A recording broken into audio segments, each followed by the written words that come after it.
minum es tidak berhubungan langsung dengan batuk pilek. Betul. Wah, tuh gimana tuh? Karena banyak orang bilang es terus batuk gitu. Iya, padahal sebetulnya secara bukti ilmiah itu nggak ada yang menunjukkan bahwa minum minuman dingin atau es itu dapat menyebabkan batuk dan pilek.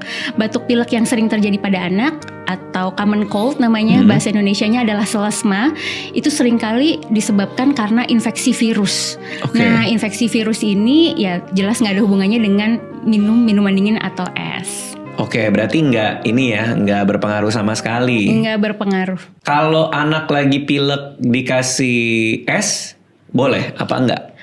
Kalau pileknya bukan karena alergi ya, tapi karena infeksi kayak common cold tadi, sebenarnya nggak ada masalah. Yang bener. Iya. Aduh, oke, bagus nih, ini bagus nih. Kita sendiri juga nggak apa-apa dong kalau lagi pilek, lagi demam, minum air es, nggak aman dong? Aman. Oh, seumur hidup gue menghindari air es tuh kalau lagi pilek tuh, ternyata nggak ada hubungannya. Betul, I padahal see. kalau lagi nyeri tenggorokan ya, biasanya kan kalau lagi batuk pilek, tenggorokan rasanya gatel gitu. Minum es itu agak sedikit menyamankan sebetulnya. Oke, tidak memperparah batuk pilek. Tidak. Kalau misalnya katanya habis operasi amandel harus minum es krim banyak, itu bener juga? Ya itu tadi karena minuman dingin bisa menyamankan. Oh, karena kan juga di sini ya Iya, sakitnya betul. ya.